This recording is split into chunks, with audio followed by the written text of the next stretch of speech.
Rimuru Go Back in Time by Rimu-chi. Charybdis. Third person Pav. Earlier. In the land of puppets, Gistarv. Clayman stood in the shadows of his dimly lit chamber, a sinister smirk playing on his lips. The faint glow from enchanted orbs cast eerie shadows across the room as he turned to address the figure before him. Clayman. This is earlier than expected, Tear. You weren't found out, were you? Tear. Crossing her arms with a faint smile, I'm still a loyal member of the Moderate Clown Alliance, you know. Give me a little more credit, Clayman. Clayman. Chuckling softly, HM. I'm just concerned you may have gone a bit overboard. It wouldn't do for someone to catch on to our plans. Tear. Huffing, are you ever going to stop treating me like a child? I know what I'm doing. Clayman. Perhaps you're right. My apologies. I just heard back from Myuran. It seems that Demon Lords Milam and Frey have taken an interest in the Majin who defeated the Orc Lord. His name is Rimuru Tempest. Tear. Raising an eyebrow, really? Why would they care about some random Majin? Clayman. It seems this situation is turning out to be far more intriguing than I initially anticipated. Or perhaps, it's worrying. Tear. Why would you be worried? Is he really that impressive to catch their attention? Clayman. Yes. They say he's a catastrophic class Majin, and there are even whispers that he might be stronger than Milam herself. Some rumors claim he's a successor of the god known as Stark King Veldanabathi, creator of all things, according to ancient history. Tear. Staring in disbelief, that's impossible, isn't it? Clayman. Well, it could simply be exaggerated tales. People do like to spin stories of power. Tear. I suppose so. Still, that's quite the reputation for a new face. Clayman. Indeed. Laplace also mentioned that Rimuru's nation, the Kingdom of Tempest, gives him an uneasy feeling. There's something off about it. Tear. If even a troublemaker like Laplace senses something odd, then there has to be more to this Majin. Perhaps we should look into Rimuru Tempest a bit more. Clayman. I agree. Keeping an eye on him is only prudent. Tear. Still, aren't you concerned about this Majin? Clayman. Smirking confidently, as long as I can keep Milam under control, we'll be fine. Milam is known to be on par with the strongest demon lord, Guy Crimson. A mere Majin shouldn't be able to defeat her. Tear. That's what I wanted to hear. Oh, by the way, I have another report. Clayman. Go on. Tear. Do you know anything about Frey? I have a strange feeling about her. She's been acting different lately. Clayman. Is there a reason? What have you noticed? Tear. Well, Charybdis has been revived much earlier than expected. I think her strange act because of that. Don't know for sure. Clayman. Nodding thoughtfully, is that so? This could work in our favor. I have a job for you, Thantri, to tame Charybdis. Its power is said to rival that of a true demon lord. Tear. Grinning with a nod, leave it to me, then. I'll take care of it. She vanishes from the room. As Tear disappears, Clayman stands alone, his eyes gleaming with malice. Clayman. To himself, Charybdis' strength should give us a clear idea of how powerful this Rimuru truly is. Then we can prepare our countermeasures. Phobio, Pav. Three figures stood in the shadows at the southern edge of the Jura forest. Phobio's face was twisted with rage.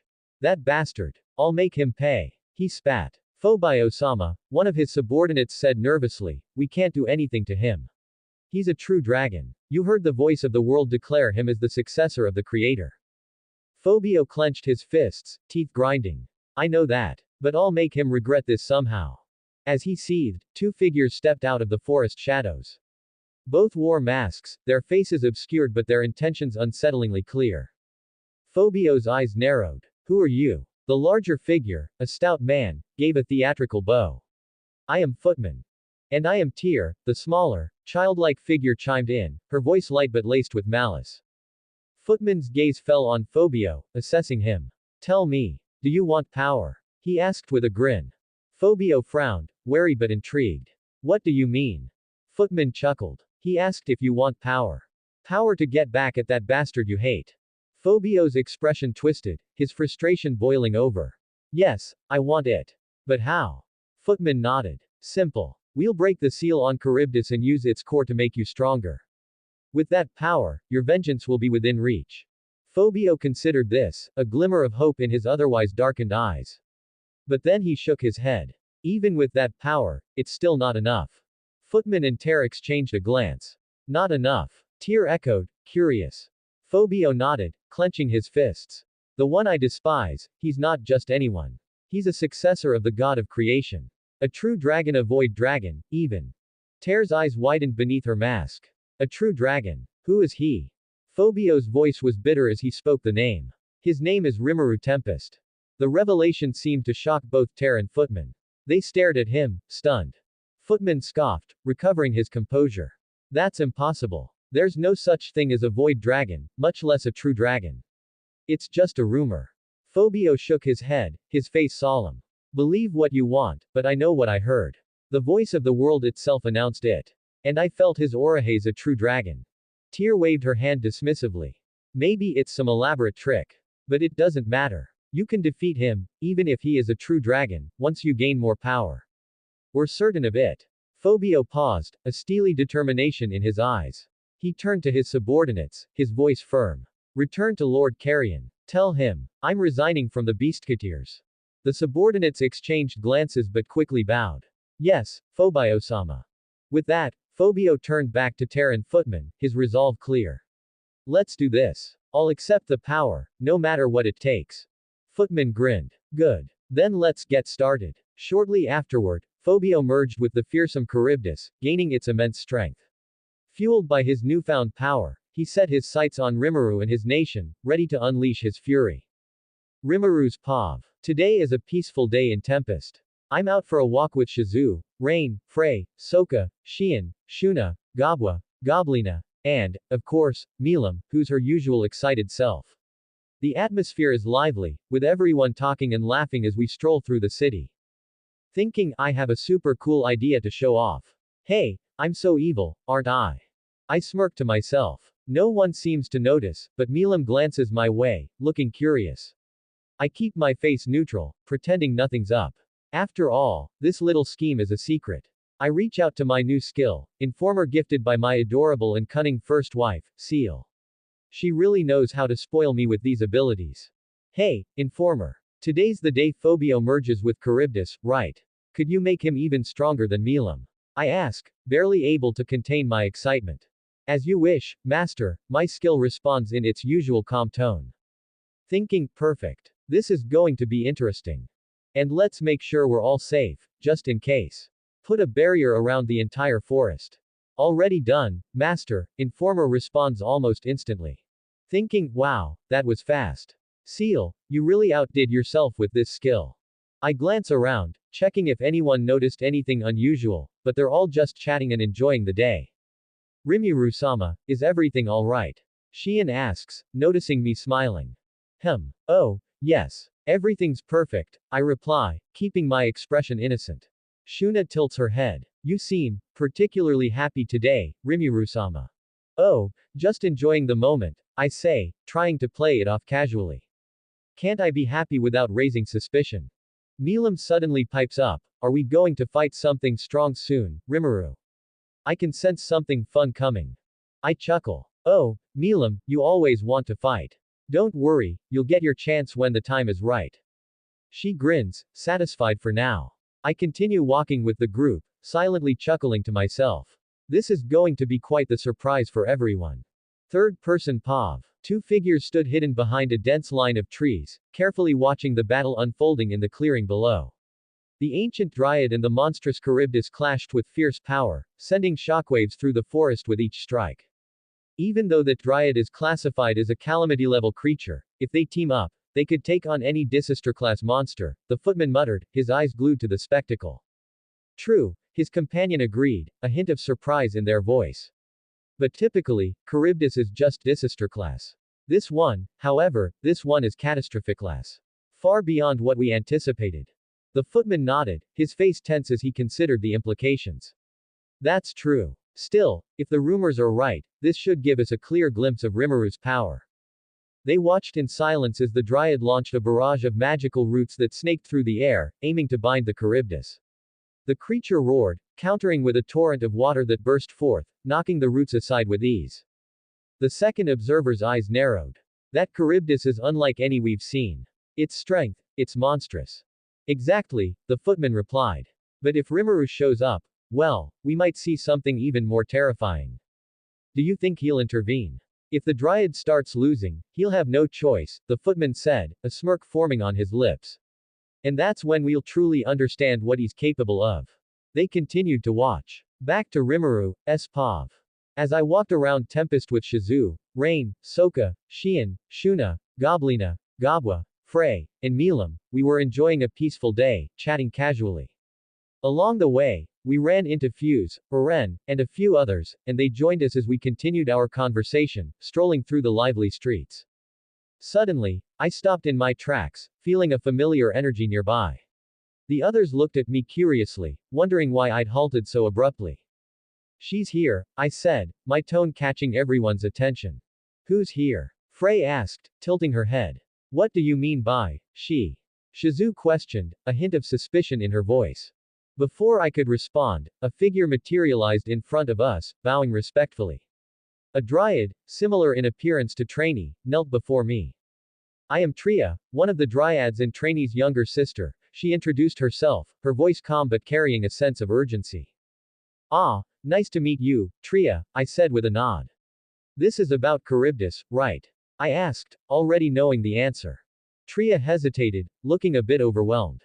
Yes, Lord Rimuru. We seek your help in dealing with the threat. I rubbed my chin thoughtfully. Well, it looks like this Charybdis is classified as a catastrophic-class monster.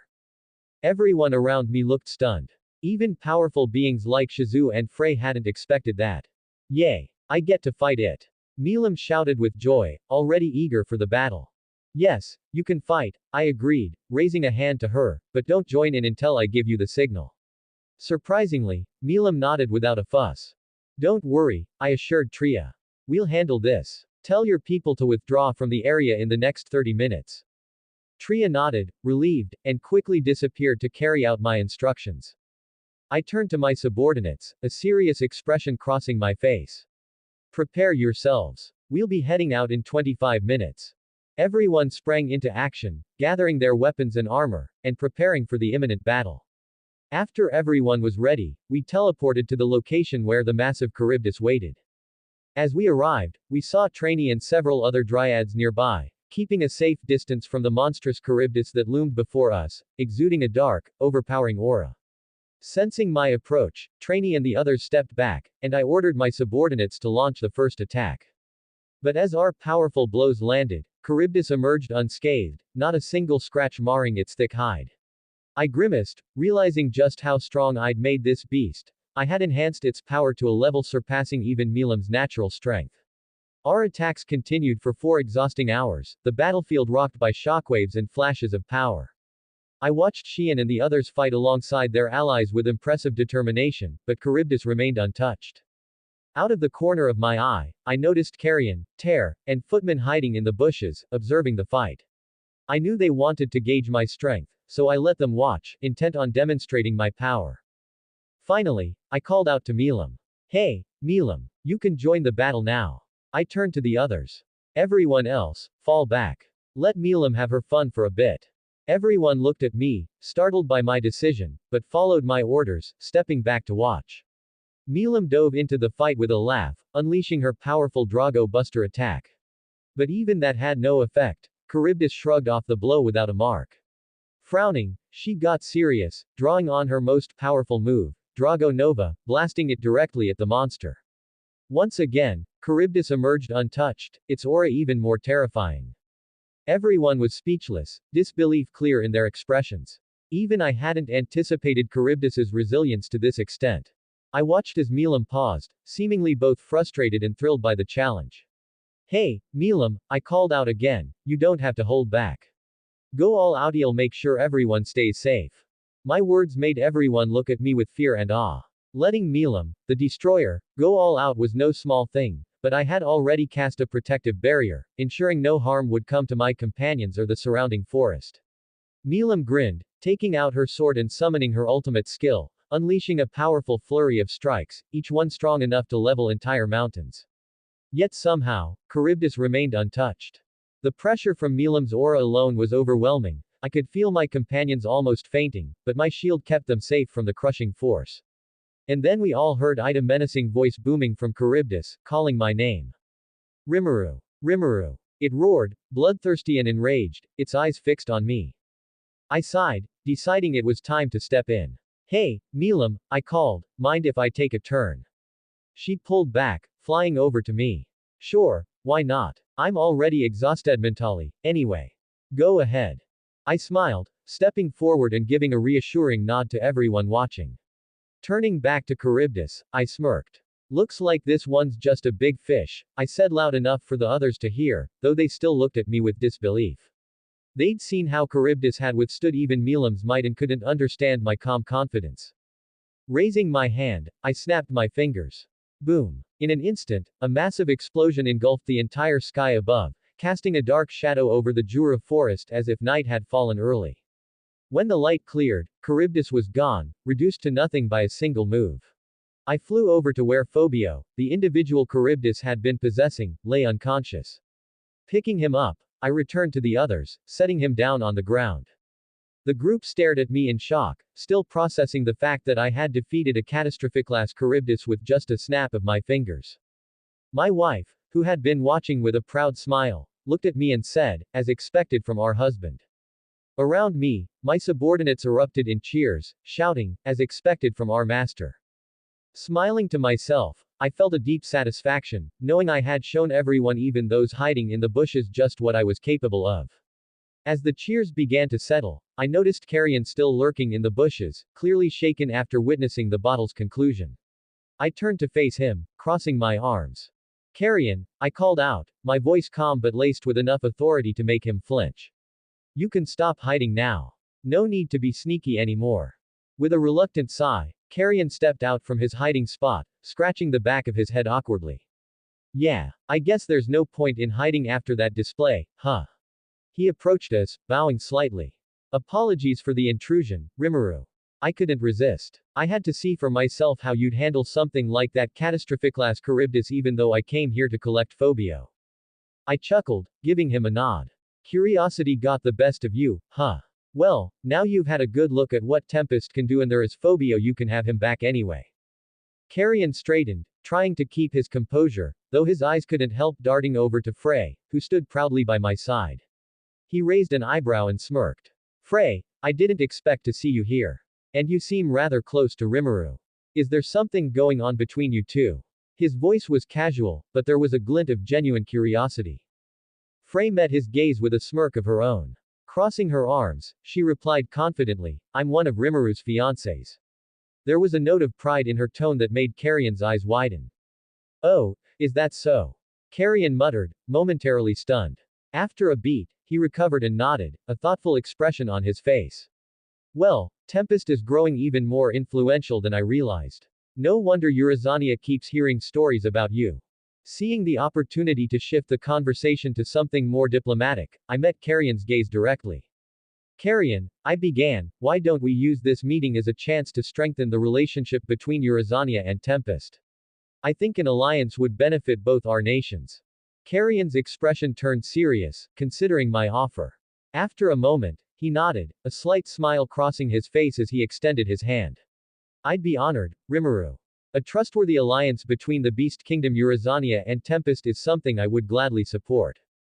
I reached out, gripping his hand firmly. Agreed. Let's make sure our people know they can rely on each other when it matters. Carrion grinned, looking genuinely pleased. You've got yourself an ally, RIMURU. I'll see to it that my people understand that Tempest is now a trusted partner. As we finished, Carrion glanced at Frey one more time, still amused. Looks like you've found yourself quite the remarkable partner, Frey. Frey rolled her eyes with a smirk. You have no idea, Carrion. After a few more words, Carrion bid us farewell and departed, heading back into the forest with a nod of respect. Once he was gone, I turned to my companions with a smile. All right, everyone. Let's get back to work. There's plenty to do. They all nodded, still filled with excitement and pride from witnessing our victory. As they dispersed to resume their duties, I took a moment to look over the forest, feeling a sense of satisfaction. Tempest was growing stronger by the day, and I knew that with each new alliance, we were building something truly remarkable. Third-person POV. After the battle concluded and RIMURU defeated Charybdis with a mere snap of his fingers, Terran footmen continued watching from the shadows, utterly astounded. The air around them was thick with silence as they processed what they had just witnessed. Tear turned to Footman, her eyes wide beneath her mask. Footman, did you see that? He defeated Charybdis with just a single gesture. Footman nodded, his expression one of disbelief and caution. I saw it. I felt the raw power. That wasn't just a catastrophic-class monster, it was the most powerful Charybdis we could have unleashed, and yet, he destroyed it without breaking a sweat. Tear shook her head slowly, trying to gather her thoughts. I was expecting him to be strong, but this is on a completely different level.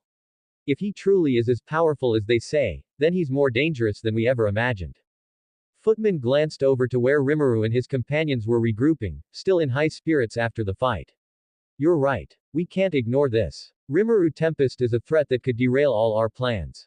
Tear crossed her arms, her gaze fixed on Rimuru in the distance. We need to report this to Yuki. He'll want to know about Rimuru's capabilities and Kaguli should hear about it too. They're the only ones who can decide how to handle this. Footman nodded. Agreed. Let's return to Gistarv and inform them both. This changes everything. If we don't approach this carefully, we'll be facing an enemy far more dangerous than we anticipated. With that, Tear and Footman exchanged a final look before disappearing into the shadows, each of them keenly aware of the gravity of their task. Their silent retreat left only the echo of Rimuru's victory and the ominous knowledge that the moderate Clown Alliance would soon know of Tempest's overwhelming strength.